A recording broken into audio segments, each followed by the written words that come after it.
Rise and Shine Rwanda, it's Monday the 9th of February.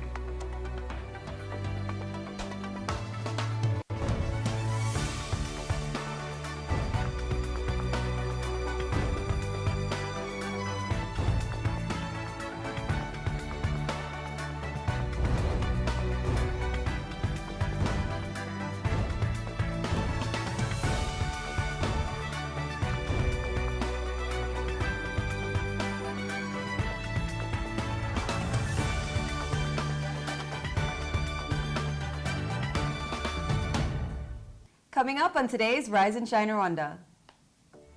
Each year, Rwandans are getting out of poverty, and there's a reason for that. We find out how. Geniuses in the world of two chess prodigies taking Rwanda by storm.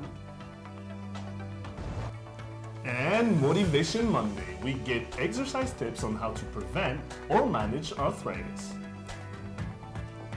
Good morning, it's just after 7 o'clock in the morning and you're watching Rise and Shine Rwanda with me, Makeda Mahario. And me, Regis Isheja, and over the next hour, we'll bring you all the latest news, sports, and lifestyle headlines from here in Rwanda and around the world. And the Rise and Shine team are here in the studio, so what's going on in the world of the money? Well, today I'm going to bring you all the headlines that are happening in the world of business. I have that for you today in the business news. All right. Alan, what do you have for us in lifestyle? Well, it's Motivation Monday, so I've got all the tips you need to know about actually avoiding or preventing arthritis, as well as the hot topics. Okay, and what's happening since you're keeping and saving the best for last? As usual, saving the best for last. The English Premier League African Cup of Nations came to an end, and two geniuses, chess geniuses, who are taking Rwanda by storm. Excited to see that one. Okay, all that and more is still to come, but first, Rise and Shine story of the day.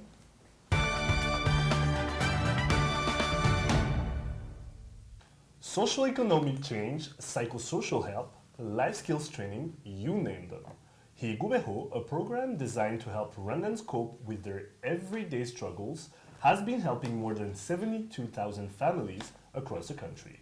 Beneficiaries are taught how to prepare nutritious meals, help fight malnutrition, and how to do small-scale trading, among many things. But will they be able to stay on track once the program officially ends? I went to find out. Supporting Rwandan families, orphans, vulnerable children, and people living with HIV/AIDS. That has been the goal for Higu for the past couple of years. The program has helped many struggling households access quality health and social services. No handouts here. This is a program that's helping the everyday Rwandan lift themselves out of poverty. Keyword, themselves. This program was started 5 years ago with the intention to address the needs of the most vulnerable children, their families and guardians, some of them or many of them affected with HIV and AIDS. We provided a holistic package of services where people may have, the menu was presented to them, which include education support, health support, psychosocial support, economic strengthening, food security, and nutrition. Families went into the program through a specific activity and then may decided to go on with the follow-up activities. So at the end, it was a holistic support that was provided that showed and was proved that was effective in terms of the reduction of poverty among the families that we serve. The program Higu means be determined and live in Kinyarwanda. Beneficiaries are called Abahizi, another Kinyarwanda word that refers to people committed to participating in achieving a goal. For a country that has made its homegrown solutions a trademark, this falls under Imihigo. No kuba ntinyutse guhagarara ibyo byose mbikesha Higubeho by'umwihariko mfite umurima wanje mfite inzu yanje mfite atelier kwikora cyane kuba yarigishe na murumuna wanje mbega urumva ni ibintu yangireho umumaro byinshi. Higu provides psychosocial help, life skills trainings, public health promotion, and educational services to about 72,000 Rwandan families in 20 districts. They get trainings on how to save and how to access loans when needed. Bahizi also learn from one another on how to increase their crop yields and prepare nutritious foods. And for those who are still in the destitution and the very poor families, we can see their solutions to come out of these levels of poverty. So, to me, the program is just one step ahead in the process, in the pathway that Rwanda has set to become self-reliant. Abahizi end up becoming Abahuza, who are the link between Higubeho and the everyday Rwandan. Abahuza are volunteers who spread the word in their respective communities, hoping to help lift more Rwandans out of poverty. no mu mutwe narafungutse sinageraga imbere y'abandi ngo ngire icyo navuga ariko ndavuga nta n'ikibazo ndi umwana ukeye nawe urabibona n'amaso yawe. The program initiators say the results speak for themselves and that the program mantra will live on long after it has officially ended.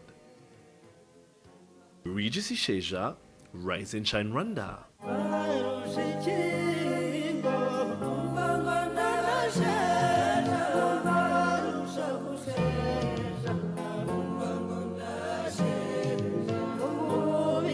And joining us in studio now is Just Kaihura from Global Communities. Just, good morning. Good morning. All right, so now tell us about the genesis of this program. I mean, how long has it been running and what are the real results that it has accomplished? Higu program is, first of all, it's a funded program by USAID through the PEPFAR, which is the Presidential Emergency Plan for AIDS Relief. It started in Rwanda in 2009, and we call it, it's a OVC flagship, OVC meaning orphans and other vulnerable children. This program was designed to help all those vulnerable families, to help them lift themselves out of poverty. So tell me, what exactly goes into this program? Is there centers that people go to, or is there trainers that visit homes? Exactly how does it happen? The entry point were more than 50,000 children. So the program supported them with scholastic materials and school fees. After that, we realized that we can't help the families by just paying school fees. So we needed to teach their parents and guardians, not give them a fish, but teach them how to fish. So we helped we recruited the parents into savings groups. After that, we taught them how to use, to integrate their biointensive agriculture techniques through farmer field schools, and couple that with nutrition services and psychosocial supports. So there was only one entry point, which were the children, and then we go after their families. Now, I've gotten to meet some of the beneficiaries. It's been amazing stories. We've had some on the show here. One who has her own sewing shop. The other one, we just saw Chantal talk about what she's been able to accomplish in Nyabihu. I mean, tangible results. How many people have been coming to you and telling you, you've completely changed my life, Higubeho has completely changed my life? We have many, many success stories, but we have evidence-based evidence for the results. We've done a longitudinal cohort study over 3 years, and through that we realized that it's pretty much visiting the families 3 successive years, and then assessing their income and assets. And for that, the results show for themselves. Over 87% have moved from the lower categories of the Ubudehe that we know, 1 and 2, right. And through the program, they've moved towards upper category 3, 4, and 5. So is this an ongoing program? The program was for 5 years, starting in 2009 and ending at the end of the month. So what's the next step? Although Higubeho program is ending, Global Communities is still in the country. We have 3 other programs, Ejoheza, we have another program with cooperatives, Emerge, and another one with UNICEF, that we work with UNICEF and the National Commission for Children, NCC, taking children out of, I'm losing this. Out of poverty? out of institution. Institutions, okay. Yes, Okay. yes. Now, I was lucky to participate in a conference you held not too long ago, which didn't really feel like a conference. It felt more like a get-together, a gathering where everybody talked about what they had accomplished through Higu, whether it be the implementers or the ones that benefited from it. And the great thing about it is that you have Abahizi, who are the beneficiaries that come out of it and become Abahus. And Abahus are the ones who are a link between global communities, between Higu and the Abahizi, which I think is an unbelievable thing. And the great thing about it is that they're saying, even when Higu ends, they'll keep working on it, because now they've realized that having money is not what's being lifted out of poverty is all about. It's more a brain thing, it's a mind thing, it's a mentality thing. Now, how many other people are there going and recruiting out there? How is it working? This is what we call the spontaneous replication. Without any investment, the same people are going out and their neighbors are seeing what they're doing, and originally being at the same level of poverty, or and they see their neighbors, so they ask them to join those savings groups, to join the nutrition group or the farmer field schools. So there's a spontaneous replication. Like you said earlier, the target was to reach 72,000 families, but we've reached over 75,000 households. So if you look at the average size of a family in Rwanda, that's going over 350,000 people who are affected by this program. An amazing program. It's great. Thank you so much for You'll sharing never some light believe on seeing that. someone go from having 1,000 Rwandan francs to being a I multi-millionaire. mean, it's inspiring, and I'm looking Really. forward to more things from global communities. Absolutely. Thank you so much, Thank you, Juice, for Juice. coming Thank in you, today. thank you for having me. All right, lots more still to come. Don't go anywhere.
Welcome back to Rise and Shine Rwanda. Let's get to today's business news. Fidelis Karangwa has the details.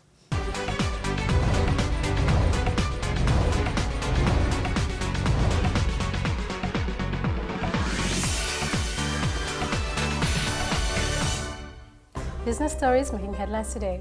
More Rwandans could soon access mobile broadband technologies following the agreement between the Ministry of Youth and ICT and Groupe Spécial Mobile Association. Officials say the partnership is expected to help accelerate the progress of widespread use of ICT with mobile broadband as the key foundation. This is hoped to help the country to achieve its target of a cashless and paperless economy by 2020. The Water and Sanitation Corporation is undertaking a $7 million water project to stop water rationing. The project, which is a result of water shortages and rationing across the country, is expected to produce about 40,000 cubic meters of water when completed in 2 years. Currently, WASAC produces 65,000 cubic meters of water per day, and it is projected that it will increase to 90,000 cubic meters by the end of the year. And Irish potato farmers are being forced out of commercial farming due to losses caused by fluctuating prices. This comes after farmers said even though they have invested in inputs such as fertilizers, seeds, and chemical products to boost production, they are still facing low prices for their produce, which has led to major losses. Officials advise the farmers to add value to their produce in order to get good prices and revenue from production, because the commodity prices in Rwanda and international markets fluctuate constantly. All right, Fidelis, so what do we have for the rest of the week coming up? Well, I already gave you a story on wedding decorations before, so every girl who's watching the show this week, I have something special for you. All fantasies about our perfect wedding dresses. Well, I go into the business of hiring and renting wedding dresses. I went to see how that works, and also I have a special report on childcare centers. I mentioned it a couple of months ago in our news, so I went to find out a detailed report about that, how women are getting used to it if they understand why it's important and how it's doing as a business as itself. So it's really good stuff. Really, and the cutest kids are going to love it. Looking forward to that for sure. Sure. Well, you're up to date today's business headlines. Sports news coming up next in just a minute with Arnold Quizera.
Welcome back to Rise and Shine Rwanda. Time now for your sports news.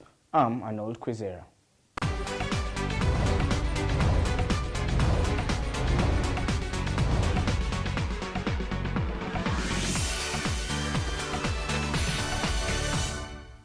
Team Rwanda Riders over the weekend left for South Africa with Tour du Rwanda winner Valence Ndaisenga keen on conquering the continent in the African Cycling Championships that runs from February 9th to 15th in Pietermaritzburg, South Africa. Rwanda won 1 medal in the under-23 category last year after Hadi Janvier finished in 3rd position. It will be the 7th time Rwanda is competing in the continental competition. Rwanda will be represented by 10 riders, including South African best pro cyclist Adrian Niyonshuti.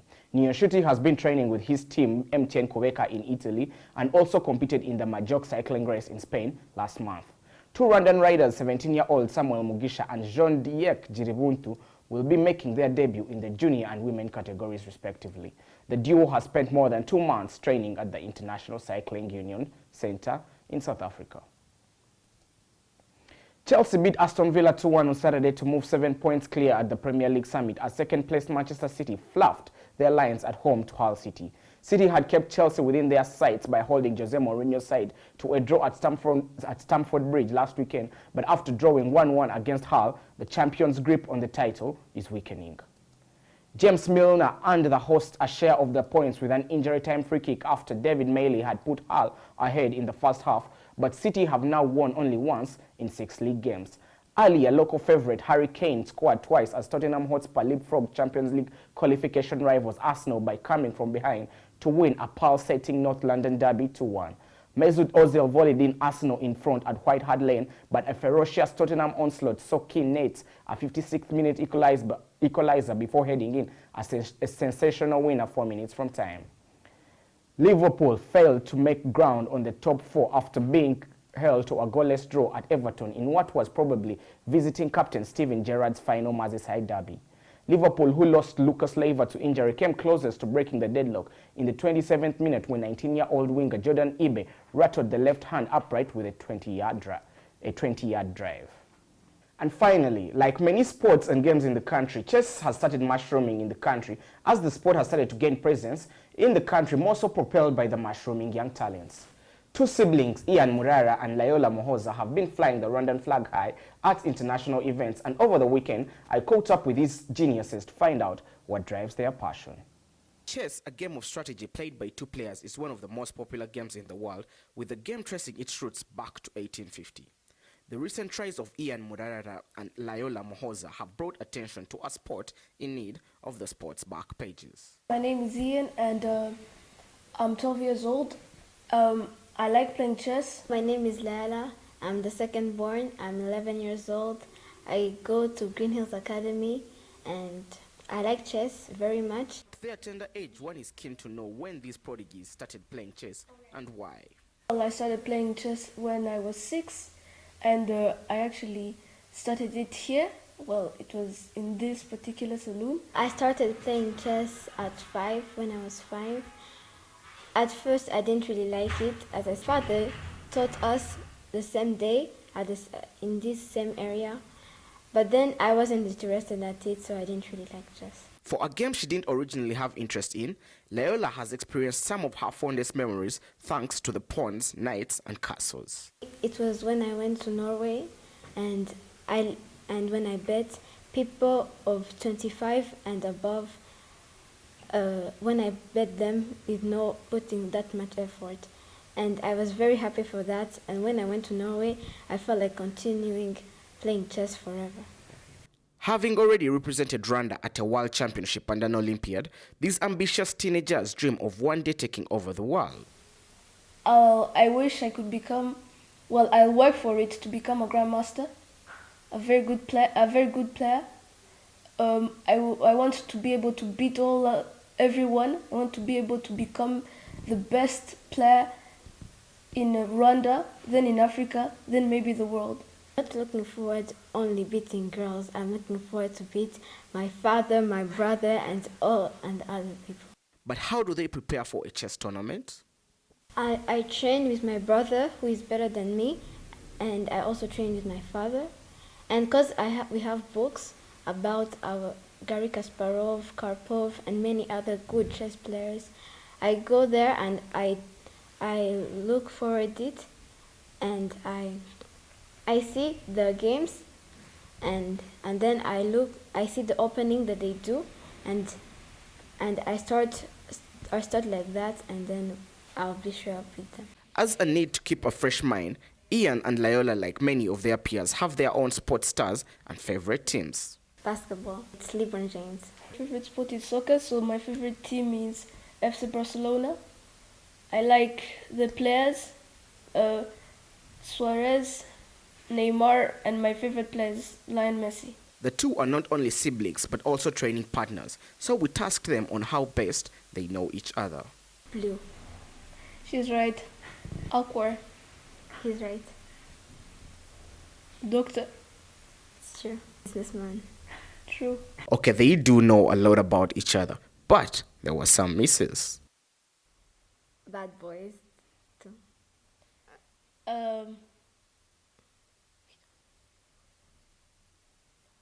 I guess it's wrong. Doggy blog. Wrong. He likes making jokes. Sometimes they're not funny, but then he's really kind to me when he wants to be. Well, there you have it. Even budding geniuses like Ian and Layola are mottos after all. Arnold, Quizera, Rise and Shine, Rwanda. Now, Ian and Layola, that was great. They can represent Rwanda tomorrow, I don't know in which Olympics. They're pretty good. They're very good. Ian last year was at the World Chess Championship, and he's now 12. By then he was just 11. These are current national champions in Uganda. Sorry, in Rwanda, whereby they've defeated people way older than them. You had, as Layola said, when she won the females championship title in Rwanda, she defeated people who are over 25 years, and that's how she got the chance to represent the country at the Chess Olympiad. I think the sky is the limit for these two budding chess stars, and for a game like chess that requires a lot of attention, a lot of strategy, a lot of reading, them being able to carry it out, it's a genius in its own form, and that's something they pick from probably their father, who is a chess master in the country. Now, we know when it comes to cycling, the Rwandan Federation is doing pretty good compared to other sports. Here, is it the same for chess? Chess, at the moment, they're not yet a registered legal entity in the country, meaning they're not yet recognized and supported by the Ministry of Sports and Culture. But talking to the president of the Chess Federation earlier, he told me they are working on getting their legal entity. They're currently trying to mushroom at different places. They have a public training every Sunday at the National Public Library. And I think with time and proper organization, chess is going to pick up. It's still played by a few people in the elitist circle, whereby tournaments are attracting just over 30 to 40 people. But the most encouraging thing is most of the people who are taking up the sport or the game are very young people, which shows a bright future for the sport. Now, Chelsea won, Manchester City drew, Arsenal lost.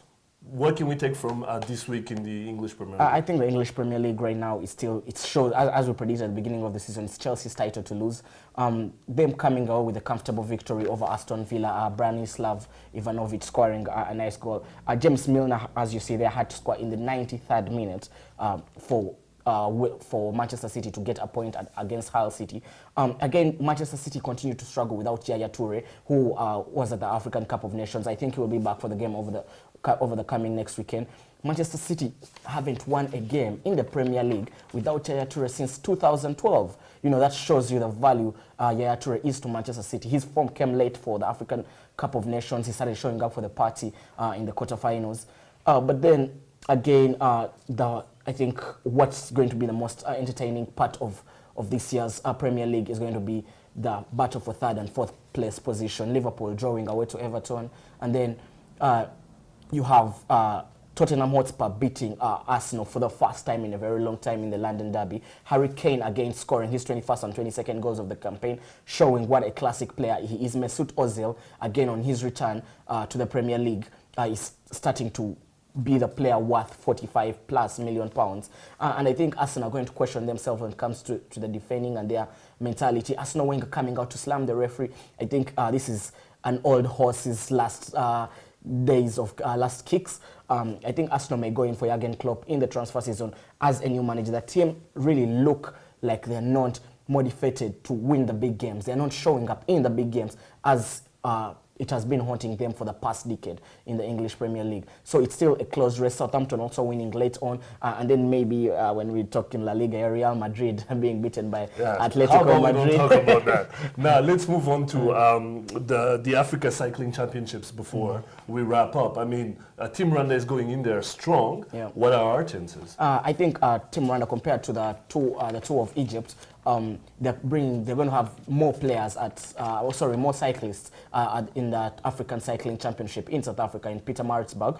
But again, it's going to be a very mountainous course because this is so close to Cape Town and this is a very mountain area. I think it's going to be a battle between, again, the Eritreans and the Rwandans. Can we have in the numbers? The South Africans being the home team, again, they put up a very good performance when they came here for the Tour of Rwanda. Not as we expected them to, but I think Adrian Schutte will be in between two teams. He has to fight for his jersey at MTN Kubeka as he looks towards the Tour de France. He wants to qualify, so he needs to put up a good performance. Then he will have a lot of support, being that he will have these 10 Rwandan riders and then his MTN Kubeka teammates who are about 12 to 13. So Adrian Schutte should be the man if MTN Kubeka allows him to be its lead cyclist, its leapfrogger in the in the African Cycling Championship. He should be the man to take them to win that goal. Jadi Harvey also coming in with his experience from last year where he won the bronze medal at the African Cycling Championship. Great stuff, Arnold. Thank you very much. You're watching Rise and Shine Rwanda. Makira and I will be right back after the break.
Welcome back to Rise and Shine Rwanda. Let's take a look now at news making headlines here in Rwanda and around the world.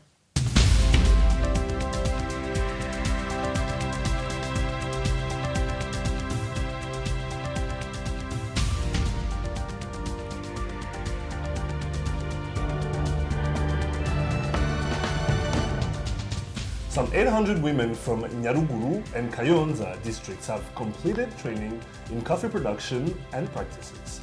The year-long training, which was courtesy of a local NGO, Sustainable Harvest, is expected to help break down barriers that prevent rural women's participation in key sector drivers of economic growth, such as coffee. Women provide most of the labor in the production and value addition chain, therefore raising knowledge about the industry, which will improve the overall health of the coffee. The 21st commemoration of the genocide against the Tutsi is set to involve engaging the international community on the issue of genocide denial and revisionism. According to the National Commission for the Fight Against Genocide, the intention is to use the Rwandan diaspora to drive the campaign. The plan also includes putting in place more monuments and memorial sites in different countries. Officials said this will help people to commemorate the genocide while getting to know the truth about Rwanda.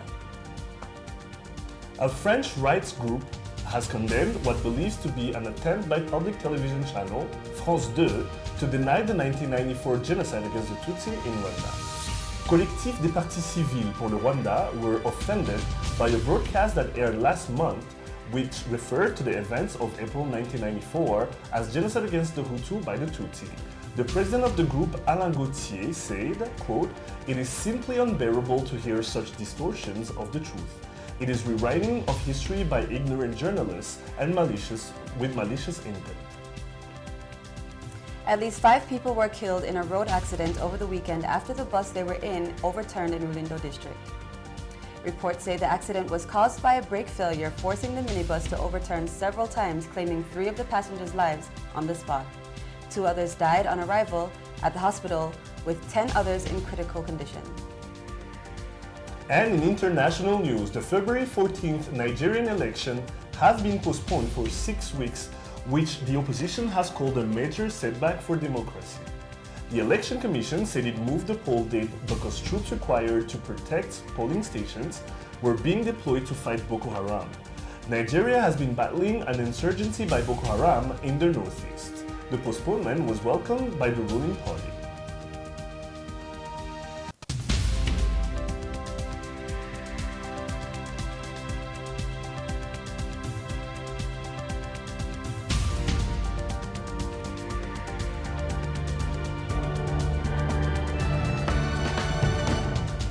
Time now for a review of the headlines. Our very own Arnold Quizera joins us now to look through some of the front pages. Now, Arnold, there's now going to be a possibility to detect if you have HIV/AIDS in 15 minutes. Is that possible? Yeah, that's possible according to research that was done by professors of Columbia University and Rwandan researchers in the country for the past 2 months. The research was carried out on 96 women, and they're saying one, if by putting your blood on this application on the phone, one will be able to know their HIV and syphilis status in 15 minutes, which is far faster than the usual tests, the ELISA test, which takes about 2 hours. So this is a step in the right direction, shows that the technology advancement and where technology can take us. The test, they have not yet reached out on a whole scale, on a large scale. They're saying it's going to take a period of about 2 to 4 months because they need to do better tests on larger groups of women. The tests were carried out on mainly people who are in danger of the mother-to-child transfusion, and the doctors say there is a chance. The test gives people a chance, and it enables even people who, without smartphones, to be able to detect the HIV status earlier on. And this is, I think, right for the fight for HIV prevention. It's pretty advanced. I'm impressed. Yeah, it's quite unbelievable. I'm excited to see the advancement in that. Now, another headline that we have is that child pregnancy in Rwanda is on the increase. Yeah. That's below 18, I believe. Yeah, that's all people who are below 18. This comes at a time when the parliament recently refused to legalize the use of condoms in schools. Condoms being supplied to students in school that's below the age of 18, which is common with our East African neighbors. Last year, according to the report, 522 cases were registered, of which Kayonza, Gasabo, and Gatsibo districts had more than 50 cases. I think most people that were talked to are saying that the reason is this is there has been a loss of values. Now, when you look back at what the president said at the Umushikirano, last year's Umushikirano mainly centered about family values. Now, if we're losing these values so early on, our children are being dumped at grandmothers' homes. You know, teenage pregnancies. If we have more teenage pregnancies, this is going to affect the whole country, because remember, the mother is the backbone of the family. And if the mothers are being irresponsible, then what's the direction of Rwanda? I think our legislators and our lawmakers should look at some of these laws that have been passed, and those that they have refused to pass. The abortion is not legal in Rwanda. That's one of the laws last year that had been proposed, but it was failed by the Senate. And I think we need to double check, and because it's so sad to know that there are only 10 schools currently in the country that have classes teaching about sexual education. Yes, sorry, clubs with sex education. Only 10 schools in the country. So are we ignoring that aspect of life and just promoting the mainstream education? These are things that we need to look at as people in the civil society, people driving the country, as the leaders. They need to look at some of these things and look for solutions for these things, because if they don't look for the solutions right now, they're going to be a big problem going forward. Now, you were talking about laws and legislations. The East African community, there's always something new going on every week, it seems. What's the new thing? They've been audited, I believe, and there's some things have come up out of that audit. I think today's headlines are running with that 130. The East African budget was audited. The Auditor General of the East African Legislative Assembly released his report, and that's $138 million budget was reviewed. And of the $138 million budget, a third of it was being used just for travel expenses. Wastage. A lot of money has been wasted. And when you look at it, the donors who are funding majority of this budget, which is the donors had committed $97 million to this budget initially, but they were only able to give $32 million because of the way the money was being used. Even the East African Legislative Assembly members that had promised to give about $34 million to the budget only gave $24 million. And that questions us is, maybe some of us will ask, as journalists, will ask this question: is the East African Legislative, is the ELA Assembly really worth it? Does it need to be there? The new Speaker of Parliament, Dan Chidega, was talking about it being supervised by the Council of Ministers. And now that Council of Ministers is made up of ministers of East African affairs for each of the 5 countries. But with some of these people being allocated money, one of the biggest challenges was per diem money. People have been allocated to over 200 million Rwandan francs per diem for working for only 200 days in a year. That's an average of 1 million Rwandan francs per day you work. You know, those are absurd numbers, especially to the taxpayers whose money is being used in there. So yeah, some of the other money is being used for people have been written on reports that they attended meetings that they have never attended for. So this shows the corruption levels. One of the most saddening cases in there was people in the Arusha court were advised on getting candidates for different posts within the East African Legislative Assembly, and 12 people had been earmarked by a company that was paid $40,000. Yeah, and of the 12 people it earmarked to be given, who are qualified for the post, none of them was interviewed. Instead, 6 people who it said are not fit for those posts were the ones flown into the country and given these posts. So the corruption, the double cases, this management, hopefully that's sorted out sooner than later. East African Legislative Assembly should go.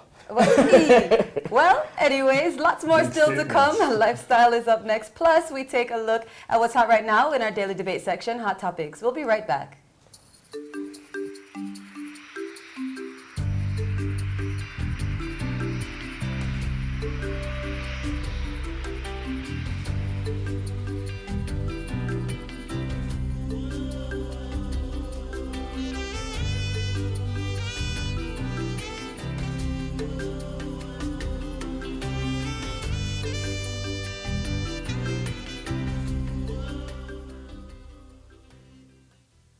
Welcome back to Rise and Shine Rwanda. Alan is with us. What's happening in lifestyle? It's Motivation Monday, so I've got all the right tips for you to actually prevent arthritis.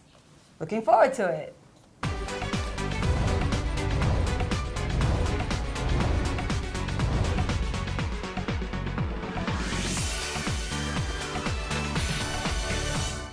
When it comes to arthritis, most people associate the illness to senior citizens. But what most people don't know is that you can actually start showing early signs of arthritis at an early age, as even young as 25 years old. I met a physiotherapist who gave me tips on how to prevent the illness, as well as how to manage it if you have it. Let's take a look. Welcome to another session of Motivation Monday. On today's show, we have a physiotherapist, Nina Jensen. Nina Jensen, welcome to the show. Thank you very much. All right, so Nina, I guess today you're going to be talking to us about arthritis, about how to prevent it, as well as how you can live with it, I guess, and be healthy and be able to exercise and whatnot. So tell us about arthritis. Yeah, so arthritis is just like a normal degenerative process, if we can put it that way. It's not an illness, it's not a disease. It's just when you happen to feel joint pain or a little bit of stiffness, maybe mostly in the morning or when you try to move, that could be the beginning of arthritis. So one of the questions I want to ask you is, arthritis is usually commonly known as I guess something that only old people have. Is this correct? Well, in a way you could say that it's more likely the older you get to get some joint pain or some problems with stiffness of the joints.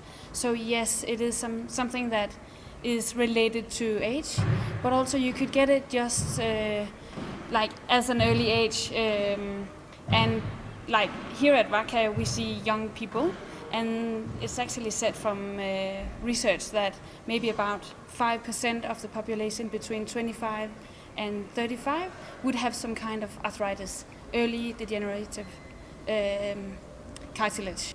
So let's say you have joint pain. Let's say in your back or in your legs, on your knees. What can you do about it? So what we will think with this is that if you leave the joint by itself, untreated, untrained, you will have less strength, less balance, and increased pain. That will cause the joint to degenerate even more, and you would at a later stage require some surgery to get better. But then again, the outcome is unsure. So what is much better doing is prevent early with the right exercises, maybe weekly training. And it's actually shown in research that that's the way to go forward now. So much less surgery, much more training for this kind of problem. So I'm gonna show 3 good exercises that you could do if you are starting to get some joint pain or joint stiffness, or even if you have got arthritis and you want to get rid of it and decrease your symptoms. Okay, the first movement we're doing today is a step exercise, and it's moving the knees and the hips, and that's what we're after. So Janeta's gonna show a step. If you have steps at home, it's easy to do at home. Like that? Exactly. Okay. Yes. Very good. And how many times should you do this? So I would say once a day. So this is just one exercise. I want you to do it until you feel that you're tired. Okay. Maybe 50 or 100 steps up and down. Okay. But then combine it with other things as well, as we will show in a second. Okay. The second exercise would be the one I call the watch.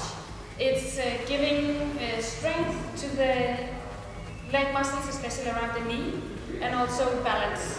Okay. And stability as a third one. So what you do is just standing on one leg, and then you go 4 o'clock, 3 o'clock, and 6 o'clock. And I bend a little bit as I You bend down, exactly. Other leg? Exactly. And back to 6 o'clock. And the less painful you are, the deeper you can go. Okay. So if you can go Very down. important to control your knees, so when you go down, that you're controlling it out in one line, so it's not zigzagging or bending inwards. Okay. Okay, so the third exercise I'm showing today is also for the lower extremity or the legs, but also for the back and the stomach and the hip region. We do just lifting of the pelvis from the floor, squeezing the abs and the bum muscles, and nice and slowly go back down again, trying to control the stability on the ball. picture from the ball. So that's adding a lot of strength and stability to the knees and the hips. And this is giving really good stability around the knees, but also around the hips. Yes. And all the way up. Okay. Nice. Nice. If you're really, really good, you could do it on one leg. All right. Well, Makeda, I hope you learned some tips on how you can avoid. Did you ever have any joint pains? No. Never? You know, one thing that surprised me was I really thought it was something that you get when you get Yeah, I mean, older. who knew that you could get arthritis at the age of 25? From 25 to 35, you can already get signs of arthritis. I know that also a lot of it has to do, like, for example, people who do a lot of physical things. Right. That can also, I guess, you know, like, help it along. Yeah, exactly. But there are ways to actually, you know, reduce the signs or actually reduce, I guess, the chances of getting arthritis. Right. Now, also, once you have arthritis, she was saying that you don't actually have to have surgeries. There's actually now ways of doing exercises without having to go to surgery. Right, That right. should be the last means if there's no other option. So is it prevalent in young people? No, it's not prevalent in young people. That's not what she mentioned. It's more prevalent in older people. Right. Which is why we commonly associate it to senior citizens. Right, right, right. But one thing she said was that, you know, we can all prevent it by, you know, doing simple exercises and, you know, just making sure we're healthy and, you know, always making sure that, you know, we get fit. Well, I definitely got my motivation this Monday. Thank you very much, You're Alan. very welcome. All right, so stay tuned. Hot Topics is coming right up.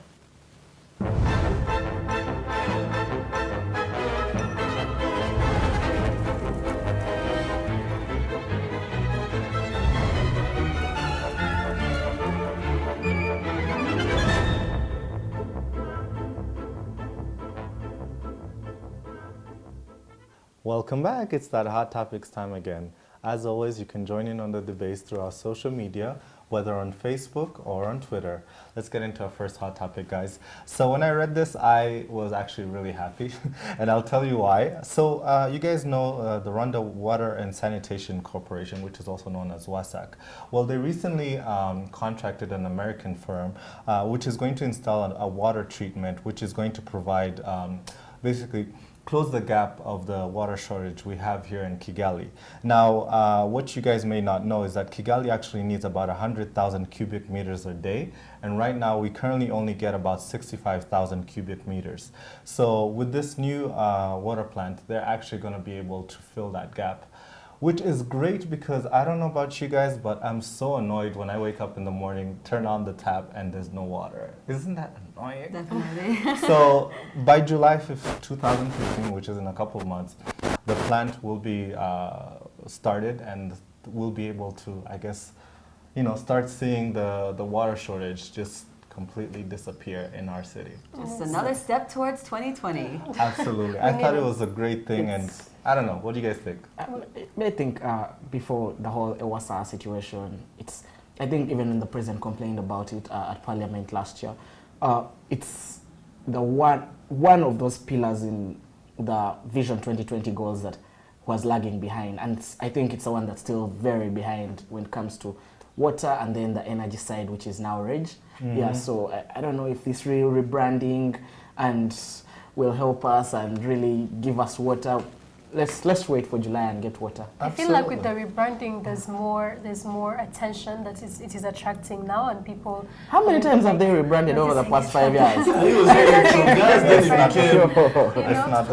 It's hopeful. I feel like it's hopeful, and maybe also while fixing that, they can fix the little issue that we've been having with like water looking really dirty.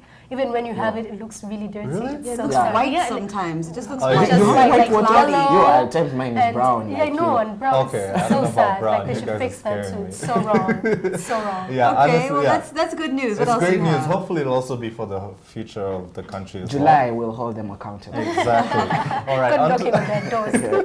okay, on to the next hot topic. Now, this one I thought was kind of funny. Well, funny, but I'm sure it was kind of scary for the person. But recently, actually, a wildlife photographer called Christophe Courteau was visiting a group of gorillas at the Volcanoes National Park when all of a sudden silverback which apparently had been intoxicated from bamboo stems, went up to him and attacked him, literally shoved him down. And he, obviously, you can you imagine something that's that big, almost half a ton? It looks like he's gonna punch him. Yeah, it actually hit him, it punched him. Wow. And shoved him down, and you know, luckily enough, he actually wasn't that hurt. He says he only got a scar. He had someone else there taking photos of that? Yes, his colleague took a picture of the incident, of actually happening. Imagine, the thing weighs about 420 pounds. So you can imagine just seeing that thing on top of you. And luckily enough, he only had a scar on his forehead, and he said that and an instant, an instant that I will never forget for the rest of my life. But I didn't know that gorillas get drunk from those bamboo It's a stems. very unusual. Right? incident. Do they get drunk or high? It was fermented bamboo stems. It's fermented. Well, it's Now, very how does it unusual. get fermented? Don't get close, yo. Okay, just gonna let it be. Yeah, but you know, just watch out. If you see any gorillas looking intoxicated, just Already bamboo. But stay away you from can't it. really you can't really know if it's intoxicated. I know. You know when it's Is he attacking sure? you. I don't know. Maybe So- it wobbles. Maybe he was just irritated with Exactly. the No, photography. There's something- apparently the gorilla was They also don't like irritated by it. paparazzi. Exactly. Yeah. There's not really. I feel like they're very peaceful animals. I mean, they'd only attack if they feel insecure or They have a someone's Kanye West bothering- complex. You know. What else do you have, Alan? All right, on to the next hot topic. Now, this was a trending topic last week all over social media. You guys, I'm sure, heard about it. Last week, actually about Wednesday, when President Mugabe left, you guys are already laughing, left the African Union Summit and had just arrived at the airport in Harare, when he, after speaking to his supporters, slipped and fell in front of the stairs. He did it with swag though. And now apparently the security tried to get the photographers to erase all the pictures, but they still ended up being on social media, and people went crazy creating memes of like him you see here surfing, then figure skating. I think there were so 100 many- of memes, to be honest. Yeah. Hundreds, but I have to show you guys my favorite. This one was my favorite by far. Him doing the Single Ladies Beyonce video Oh, song. no. It was just hilarious. It's too sad. He did it with swag It's though. unfair to laugh at all the I men. know. But I can't even Or laugh at at it a 'cause president. So sad. Arnold, I'm pretty sure you've seen some really bizarre fallings, and this one doesn't qualify. This is kind of, he did it with like. He was doing his with dance. grace. I like what, there's some swag in it. You know, for a 90-year-old man, I guess, yeah.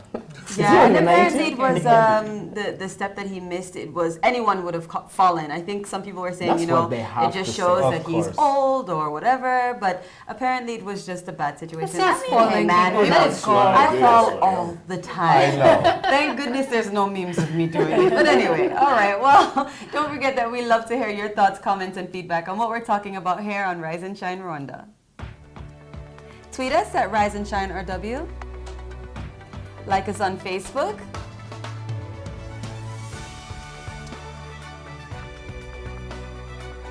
Check out our Rise and Shine Rwanda YouTube page where you can catch all the shows and reports that we do. Find us on Instagram, Rise and Shine RW. We love to see your photos. Or check out our Rise and Shine Rwanda website. Well, that's all the time we have for today. We'd love to hear your feedback, and do let us know if you have an idea for the program. You've been watching Rise and Shine Rwanda with me, Regis Isheja. And me, Makeda Mahadio. We'll be here same time, same place tomorrow, so please do join us then. But for now, from the both of us and the rest of the Rise and Shine team, have a great rest of your day. We'll see you tomorrow. Bye-bye. Bye-bye.